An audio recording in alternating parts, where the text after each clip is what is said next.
So hello everyone, this is Alexis from the EU DisinfoLab.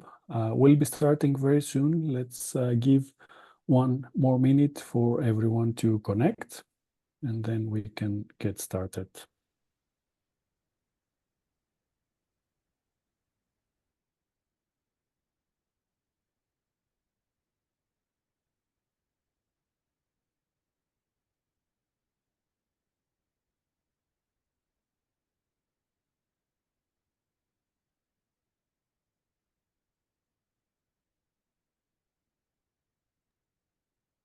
So welcome everyone. Good afternoon or good morning, depending on where you're joining us from.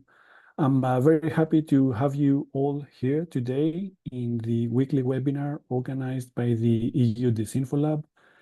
Before we get started, I will quickly run through the housekeeping, and the webinar will start with the presentation from today's speaker. And then after the presentation, we'll have some time for questions and answers.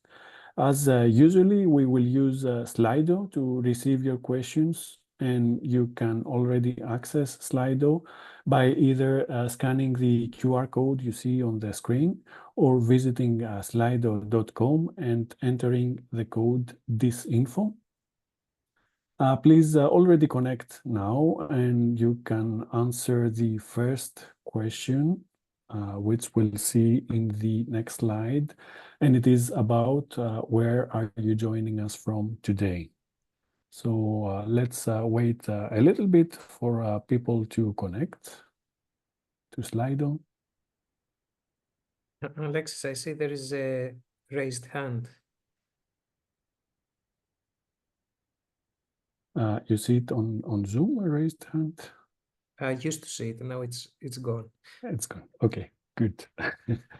I see we have people from Sweden, Greece, Croatia, Italy, and Brussels. I see more people are joining, so let's leave this slide on for a while. In the meantime, let me move on with the housekeeping and say that you can submit your questions in Slido at any time during the webinar, and we'll come back to them after the presentation. I will be reading the questions to everyone, and our speaker, Akis, will be answering all the questions that come in, provided we have enough time for this. So please remember not to use the Q&A or the chat panels on Zoom, but only use Slido instead. My colleagues, Maria and Quinton, who you don't see but are helping with the organization behind the scenes, will now move on to the next Slido question for you, which is about the sector that you are representing. And let's leave this on the screen for a while. In the meantime, as you see, this webinar will be recorded, and the recording will be made available on our YouTube channel and our website very shortly. Also, all our previous webinars are available on our website and on our YouTube channel. So feel free to visit and explore a lot of valuable content that has already been made available to the community. So today I see we have participants from NGOs, media, EU institutions and international organizations, diplomatic service, academia, business, a wide range of backgrounds in the audience today, with most participants coming from NGOs and the media sectors. So my name is Alexis Gizikis, and I'm a project manager at the EU DisinfoLab. For those who may not be familiar with the EU DisinfoLab, it is a non-profit organization which gathers knowledge and expertise on disinformation in Europe. And in our activities, we also participate in collaborative projects, and currently we are working in 3 EU projects.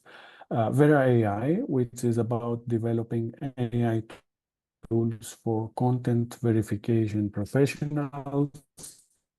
Athena, which is a program studying foreign information manipulation and interference, FIMI, and the Edmo Belux Hub, focusing on monitoring and mitigating disinformation in Belgium and Luxembourg. In this webinar, we will explore the latest developments in synthetic media detection with a strong focus on the innovative work which is conducted in the veraAI project. So our speaker will discuss the significant research insights that have positioned veraAI at the research forefront on synthetic media detection. And he will also provide an in-depth look at how veraAI is contributing to the fight against disinformation, highlighting the role of the project in this evolving landscape. Our speaker, Akis Papadopoulos, who is a principal researcher at the Center for Research and Technology, Hellas, and the Information Technologies Institute, which is abbreviated as CERTH-ITI and is located in Thessaloniki. Akis holds a PhD degree in computer science on knowledge discovery from large-scale mining of social media content and leads the media analysis, verification, and retrieval group. His interests lie at the intersection of multimedia understanding, social network analysis, information retrieval, big data management, and artificial intelligence, with a focus on media verification and trustworthy AI. Akis is coordinating a number of relevant research projects which are funded under FP7, Horizon 2020, and the Horizon Europe programs in the areas of media convergence, social media, and AI.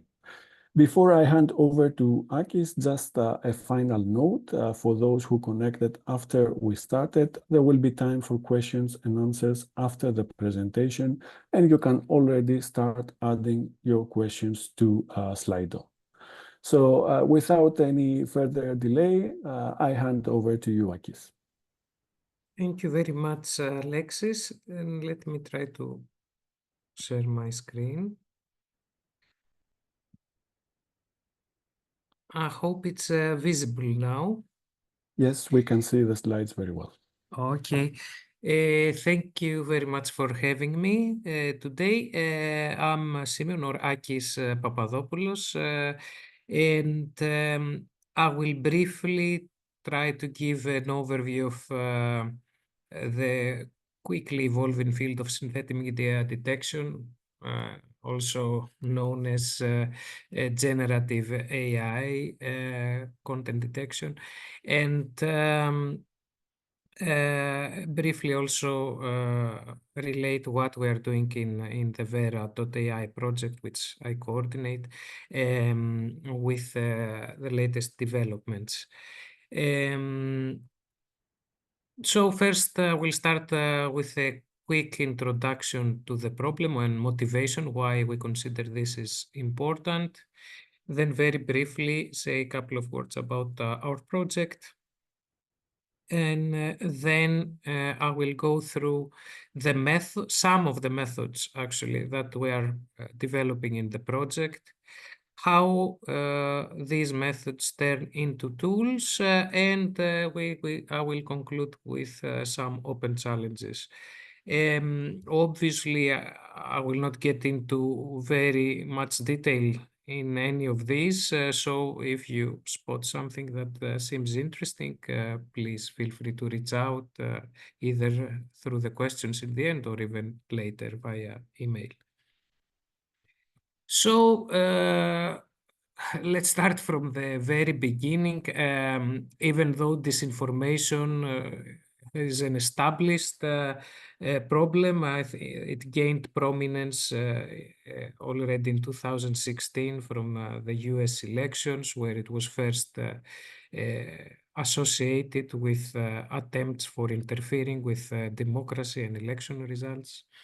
Actually, this recent emergence of generative AI brought new spotlight to the problem. And according to the latest report by the World Economic Forum on global risks, disinformation is ranked as the top short-term risk. Short-term means 2 to 5 years, and even fifth in as a long-term risk.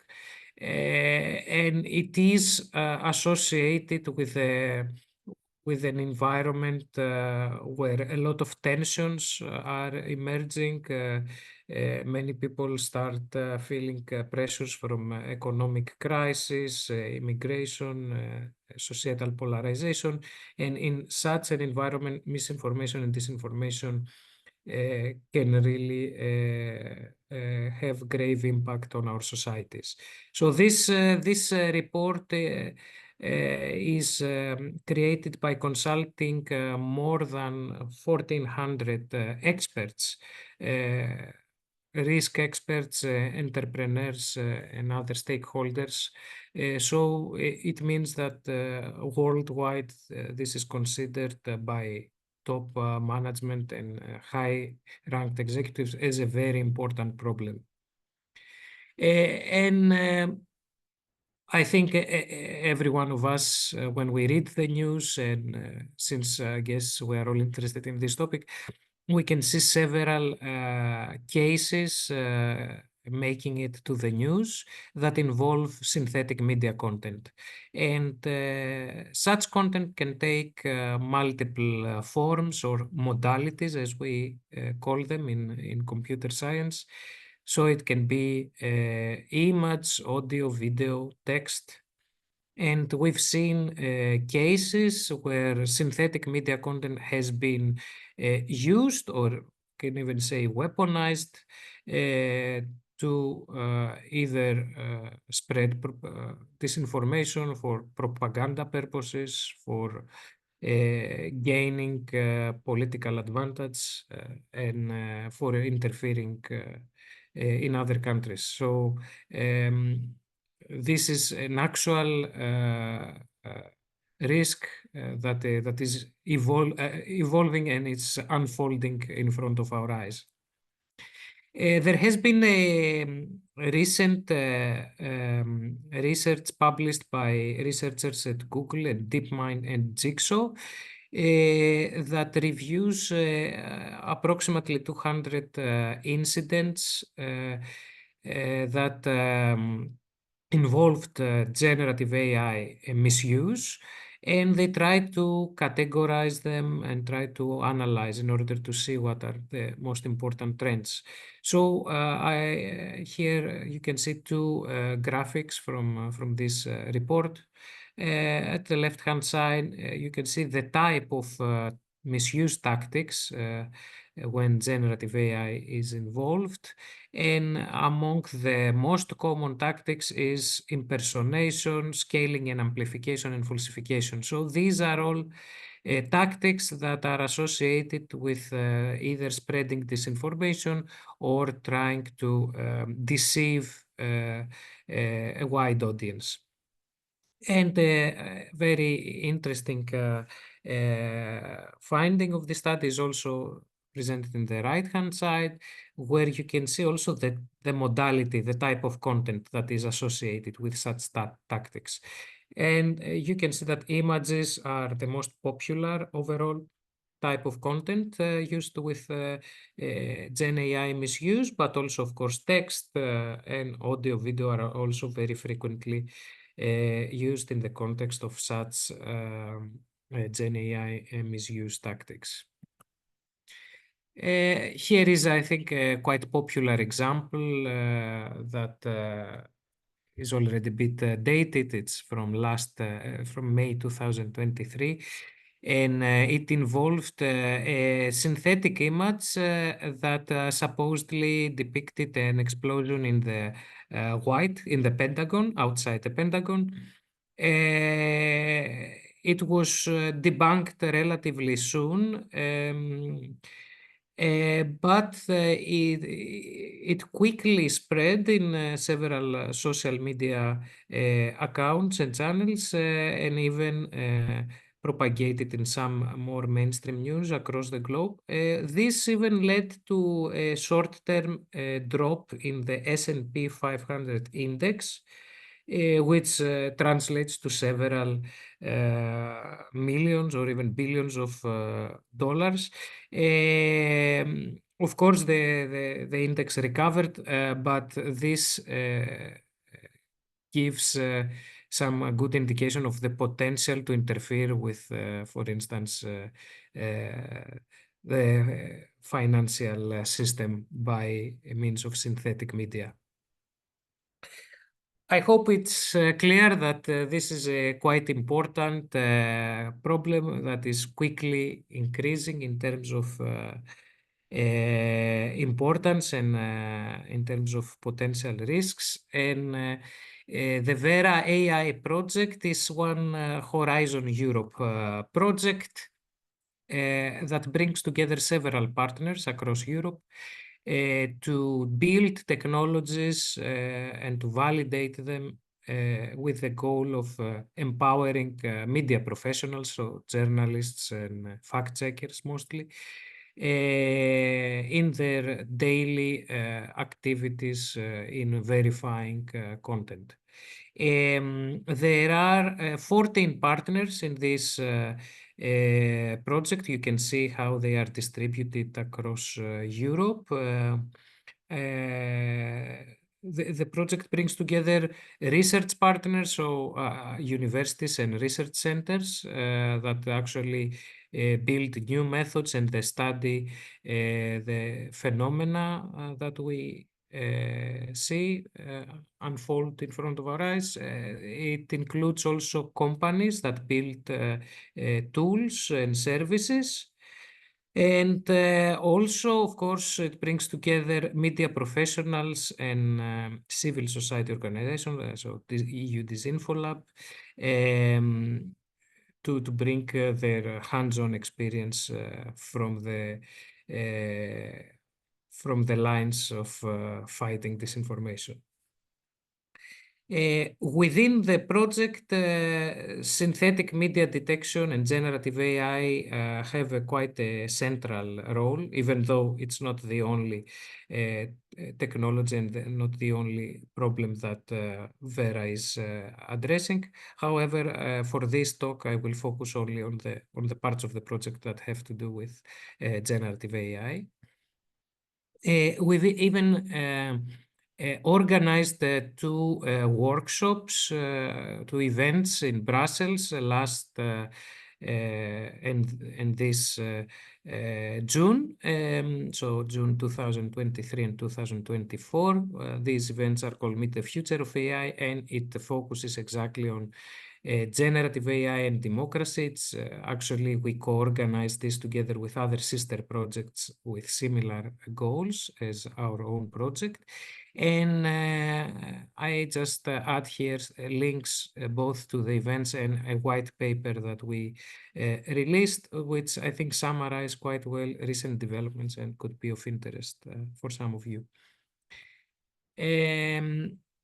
At the same time, our partner AFP has also conducted a rather small-scale analysis, but I think quite representative of trends in the field of deepfakes. So this deepfakes is a very common term used to refer to synthetic media or to generative AI content. And our findings is that it is the most frequent intention behind deepfake cases that make it to the news is spreading disinformation, propaganda, but also several of the cases are meant to scam people and deceive people. And now getting to the actual central point of our talk, to talk a bit about the methods that we built for synthetic media detection. Before presenting some of these methods that we built in the project, I think it's worth noting that when we refer to synthetic media, it's not a single kind of content, and it's quite actually a complicated landscape. And there are several dimensions that is useful to recognize when discussing about synthetic media. So first of all, we need to acknowledge that there are different types of media generated or different modalities: text, images, audio, video. There is also the extent of AI-based manipulation, which range from local manipulations. So when a part of an image or a video is manipulated or modified, compared to a global, which means that the content is fully synthetic from scratch. Also, an important aspect is the type of generative model used to create such content. You may have heard of models such as GANs, generative adversarial networks, diffusion-based models, and some more exotic ones like NERFs, neural radiance fields, Gaussian splatting, hybrid. But there is also always the good old CGI, computer-generated imagery that is also used for creating such content. And another important dimension is the kind of semantic modification as a result of Gen AI. This, for instance, involves face or identity swapping, attribute editing. So, for instance, changing the way that a certain person looks, like making them look older or fatter or whatever. And importantly, also reenactment and lip syncing when we try to make a person say things that they didn't actually say. Another very important aspect of synthetic media is how we create them. And in the first years of synthetic content, a lot of generated content was actually generated based on chance. So the input was simply a random noise. This was translated into some random vectors which were used to create a realistic image.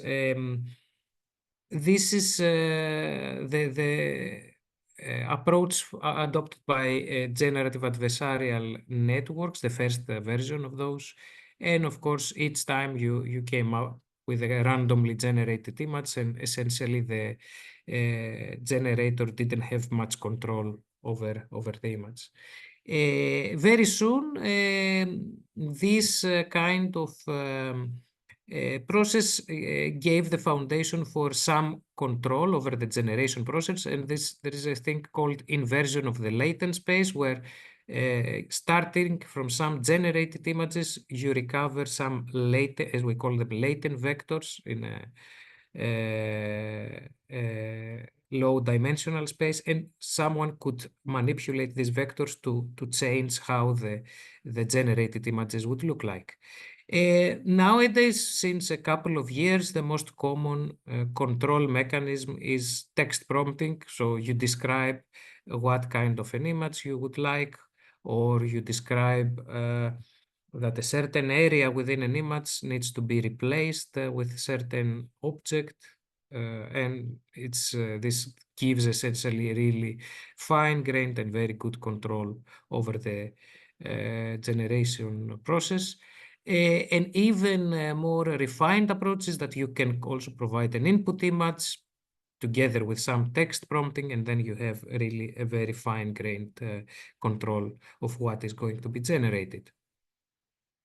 Besides the control, if you follow this area, you can see that the quality of the generated images and also the realism of such images is increasing rapidly. You can see, for instance, in the case of generative adversarial networks, we started in 2014 from some very crude and low quality generated images, and already in 2018, 19, so within 4 years, we ended up with really highly realistic images of people. And a similar evolution, and actually even faster. You can also note, for instance, the Mid-Journey image generation service, which started in version 1, I think February 2022, and already in less than 2 years, version 6, you can see really impressive hyper-realistic results. Right now, because this is a quickly evolving market, there are numerous commercial services that offer access to these models. There is a recent, not very recent, it's a year-old study that estimated that over 15 billion images were generated by different online services. So you can imagine that now, a year after, we're talking about many more billions of images.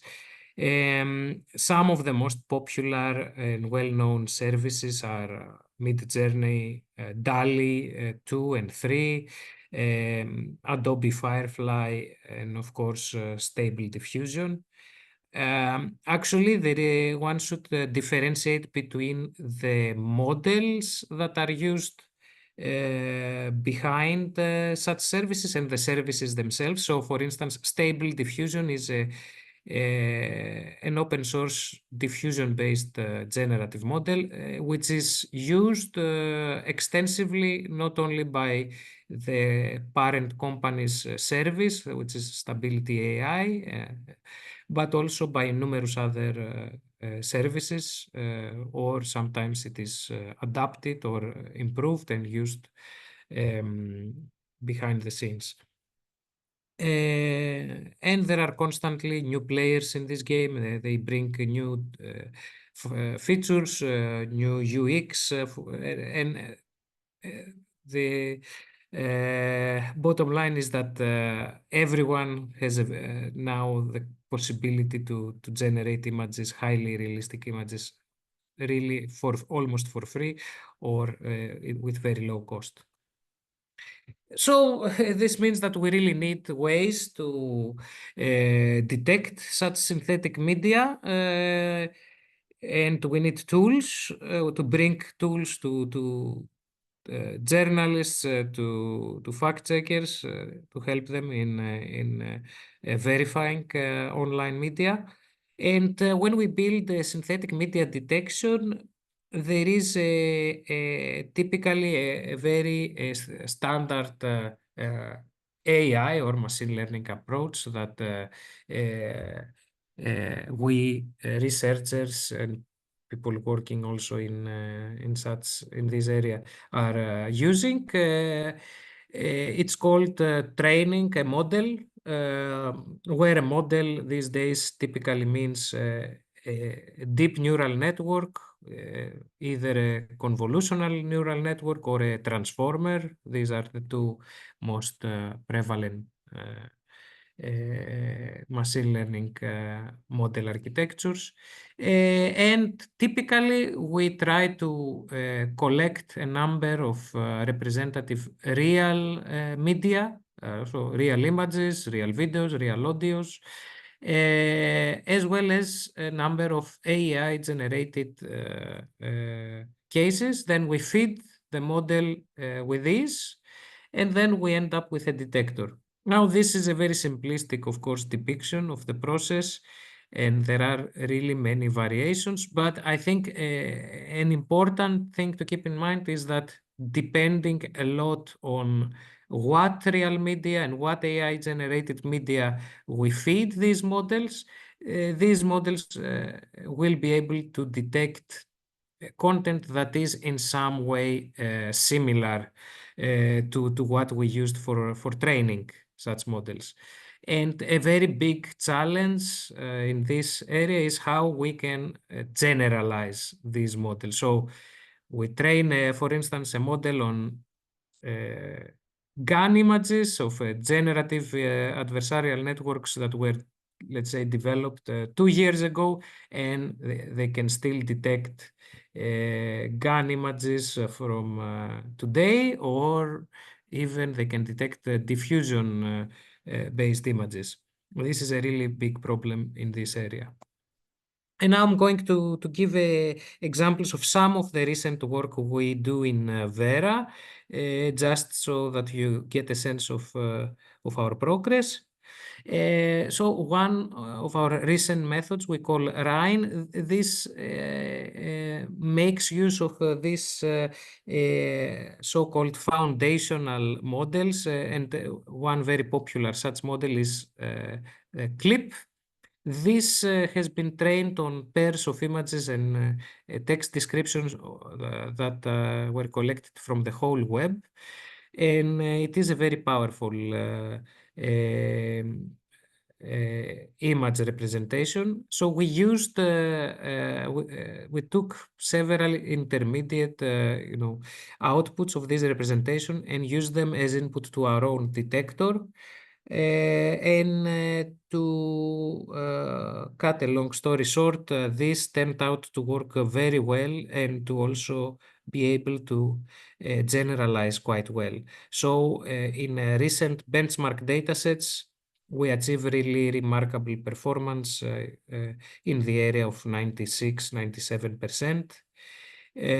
But here I have to say that there is a big distance between what you achieve in some controlled datasets that you use for benchmarking and what you can achieve in the wild. For instance, we noticed that such a detection method, fails, for instance, in cases of high resolution, extremely high resolution images that someone can find on the internet, or it fails in cases of specific compression that web images undergo.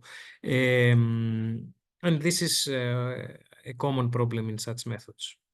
I will revisit that a bit later as well. Another contribution of our work in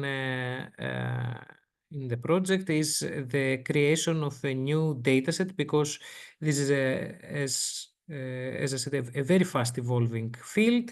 And for that reason, we need new datasets for understanding how methods perform, and also for retraining them and for assessing them. So this is a dataset that we built also with the help of colleagues from Ghent University and IMEC, that uses the latest generative model, so Stable Diffusion XL, Stable Diffusion 2, and Adobe Firefly, to also generate partial modifications, so splicing, what we call splicing, when you replace a certain part of an image with something different. And it also offers these images both as JPEG and as WebP compressed images, because WebP is known to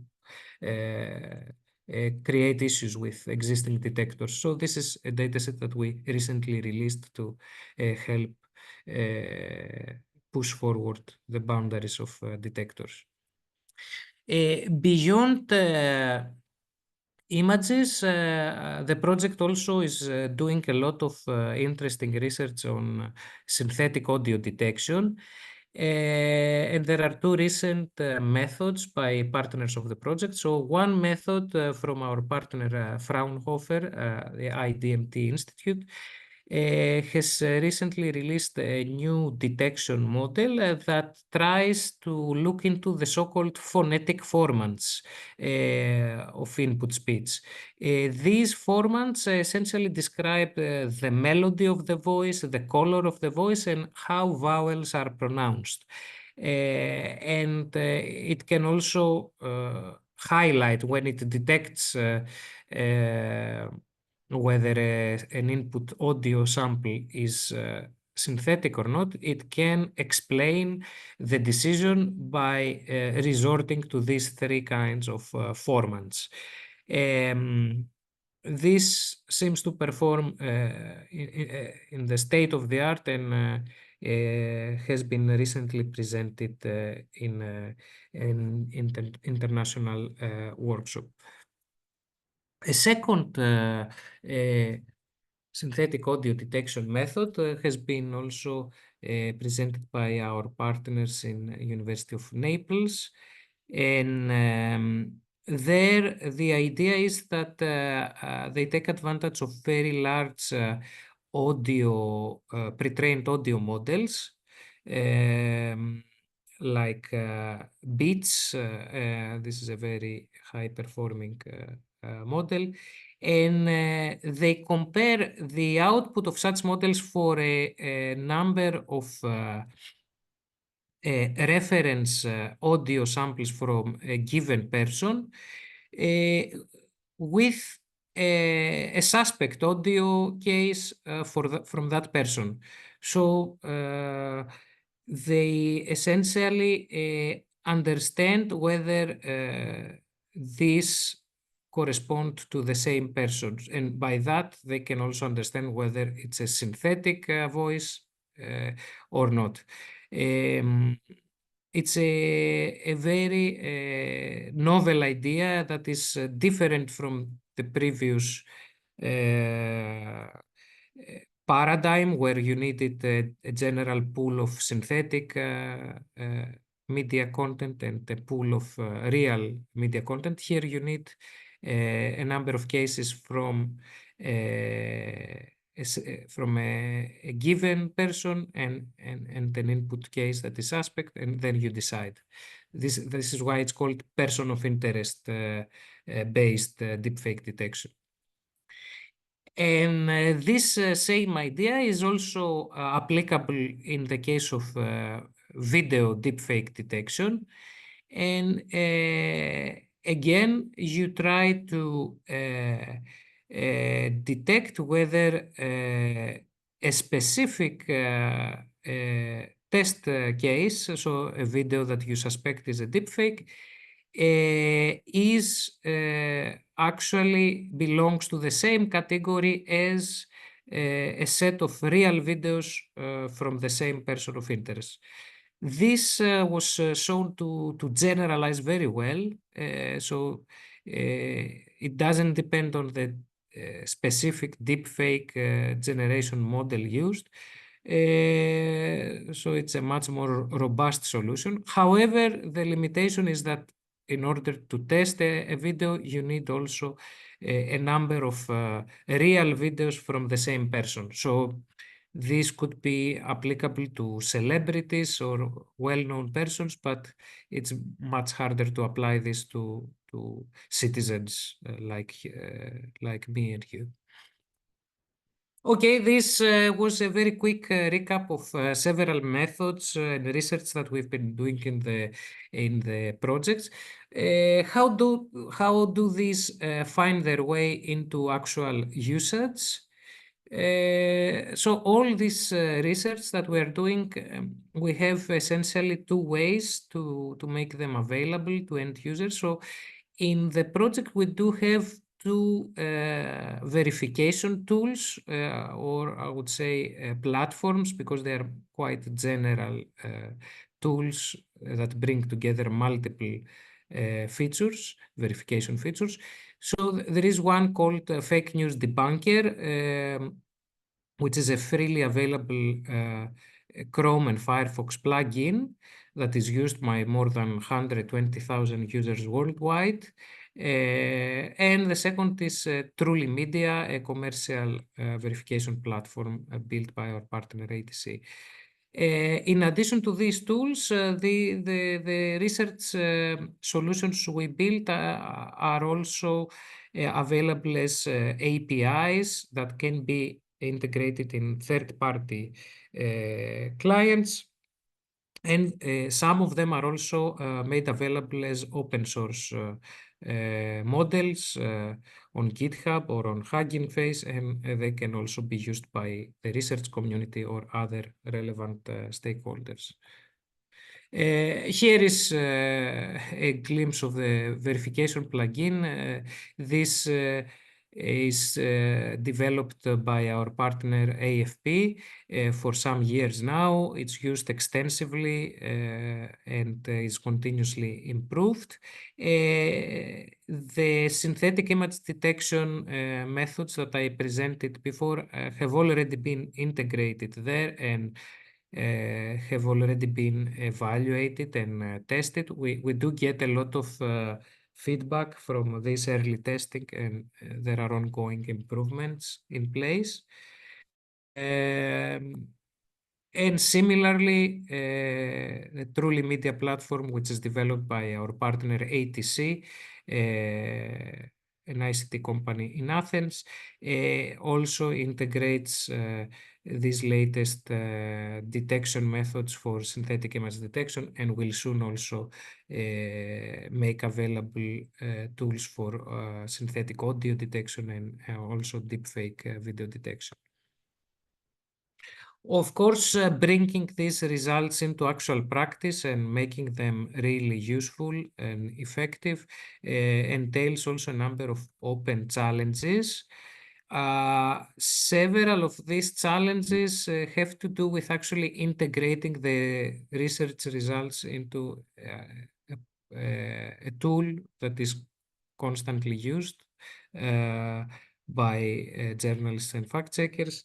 While there are also other more long-term research challenges, and I will briefly discuss them. So in terms of integrating things into tools, we often face issues related to a robust and stable behavior, because several of these methods are very complicated. They involve very computationally heavy models. They are also very hard to operate in a professional way, require a lot of engineering expertise. So it's always a challenge to offer them, to have the system up and running and available to process arbitrary internet content.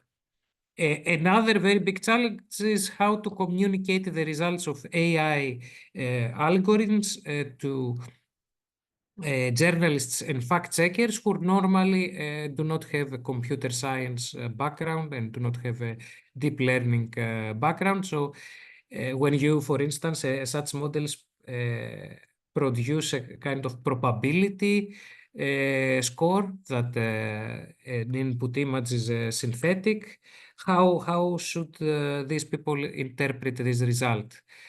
Also, we can not be entirely sure that an image is produced by a specific generative model, though we can have a pretty good idea.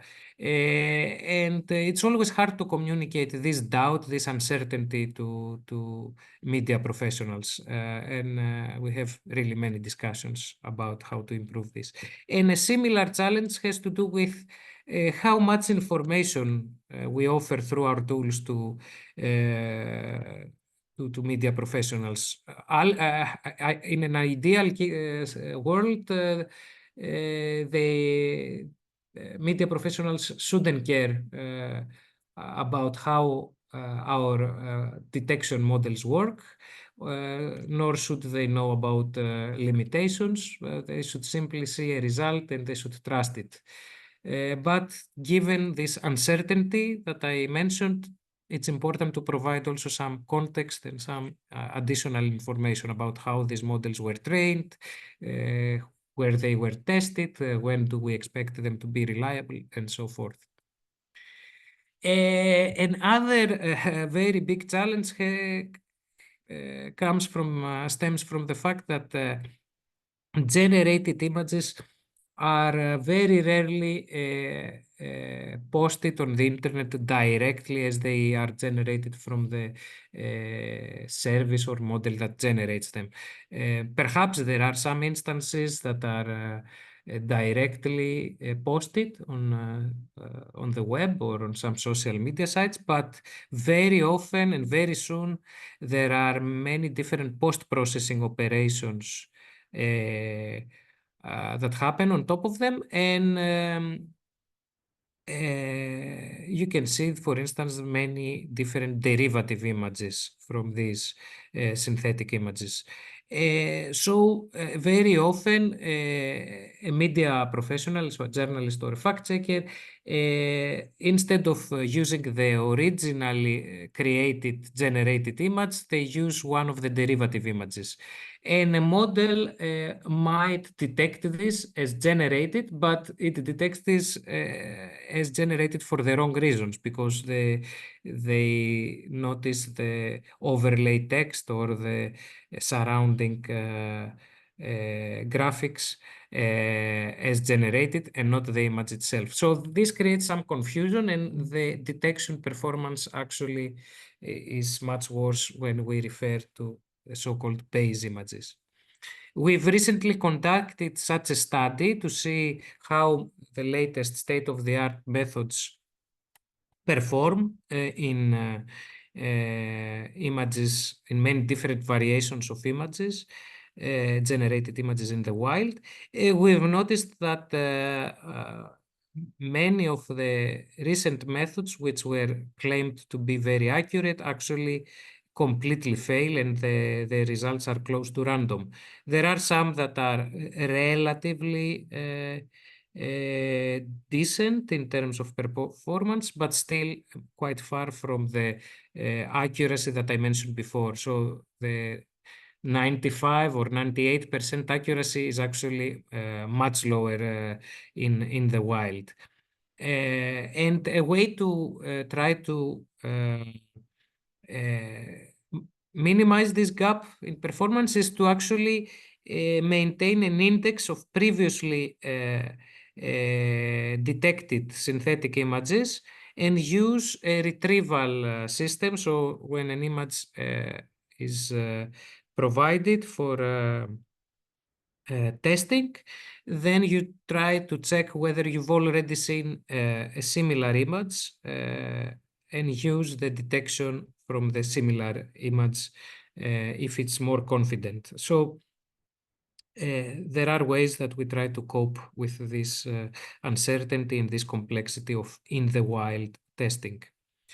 And last, also, I think a very recent development that makes the problem even harder is this fully synthetic video. So here you can see some examples made from Video Crafter and OpenSora that are very hard to distinguish from actual videos.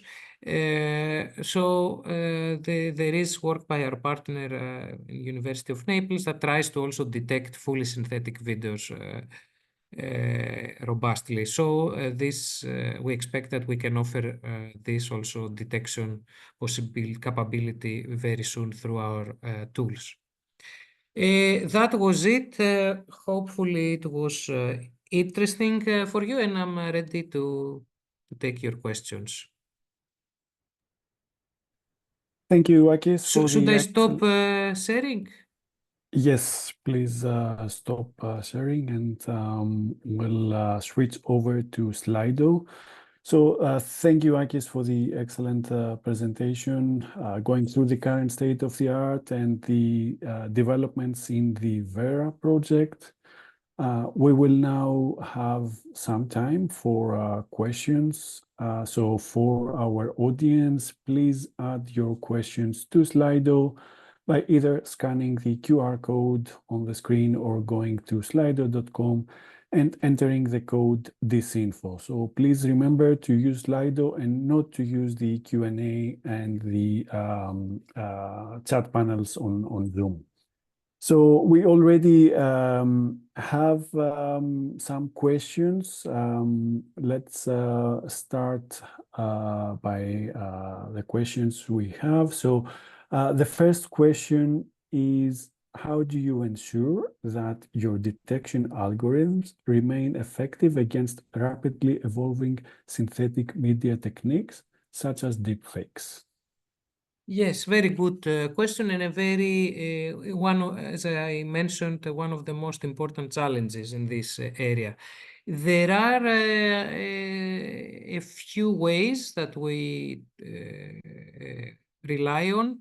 So the most straightforward and simple strategy is that you try to constantly retrain new detection models. So that means you need to collect constantly updated data sets that reflect the latest developments in generative AI. As you probably understand, this is effort intensive and it's a kind of cat and mouse game. But to a large extent, it's somewhat necessary. You cannot build a detection model once and expect that it will work forever. However, there are also some techniques or approaches that we do in our research to at least try to make the models more, last a bit longer and remain relevant for a longer period. I try to present some of this. So the one which is the person of interest oriented detector is one such approach, because there we don't try to separate between fake and real images, but we essentially try to say whether a new input video that depicts a specific person is actually depicting the real person, the real specific person accurately. So this is a kind of different paradigm, and it is much more robust and doesn't need to constantly, consider all new or latest models. There are also some other ways, for instance, relying on the so-called foundational models, so like CLIP and latest versions of pre-trained models that have been trained on very large-scale datasets. This has also been shown to lead to more robust detections. So I leave it there. But yes, it's a difficult problem, but there are also things we can do. Perfect. Thank you, Akis. Let's move on to the next question, which is, how do you balance the need for accuracy with the risk of false positives in your Yes, detection tools? very, very good question. I didn't really comment on that. This is important because not only false positives is not just a kind of error. There are two types of errors, so the false positives and the false negatives. False negatives is when a synthetic media content is not detected as synthetic by the model, by the detection model. False positive is the reverse case, so when a real media item is detected as false. And this is actually related to the actual problem of the liar's dividend. So politicians nowadays can discredit online content, evidence of what they say, as manipulated or deepfake in order to, evade criticism for something they did. So it's important to be able to minimize false positives. Because then if these happen, even in a few cases, then someone can easily discredit the output of a detection algorithm. We don't really have a perfect way to deal with this. So it's and when we say we balance, that means that we can somehow trade off some detection of synthetic media with false positives. So we might make our model miss some cases so that it has less false positives. So this is a kind of trade-off we can do. Another approach is that we have multiple detectors in place and we try to see whether they agree in their decision. So these are two strategies that we can employ, but of course it's a very big challenge, and it's something that we try to find a better solution through our project. Thank you, Akis. Moving on to the next question, which is, in your opinion, what is the future of synthetic media detection? And how do you see the technology evolving over the next few years? First of all, I think that these detection tools and methods and technology will continue to be very relevant. I mean, there is one thing, this cat and mouse game. The other is making methods that are more robust, more reliable, trustworthy, with less false positives. So these are all ongoing challenges, but I think things will improve in these aspects over the years. And there are many technical ways that they can improve, but I will not get into detail. So that's one front where we can expect developments. The other front is what we call active protection, and is associated with things like the Content Authenticity Initiative and watermarking and labeling, where essentially there are trusted mechanisms to embed this information in content, and that this information is not lost through post-processing. So these are two, I think, complementary technologies that will help in the future to fight this challenge. I think we cannot expect any of the two to be the single silver bullet. So I think we will be seeing developments in both of these fronts. Thank you again, Akis. We can move on to the next question.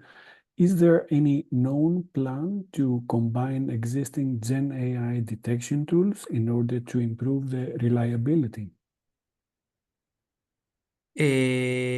I'm not sure how to interpret this question. So, if the focus is on combining things, yes, there is often what we do is we employ an approach called ensembling. So we don't rely on the output of a single detection tool, but we use multiple different tools that have been trained on different data sets and using different features. And this gives us more confidence in the result or in the final result. So if that's the question, yes, there is definitely a lot of interest and research in combining the outputs of multiple detection tools. Excellent. Thank you, Akis. We have many questions. I'm not sure that we will have the time to answer all of them, but maybe we can take one last question, which is, how can the average person identify AI-generated content? I wish I was able to say that they could use our tools to do it, but they still, I think, require some kind of training or some certain level of background knowledge.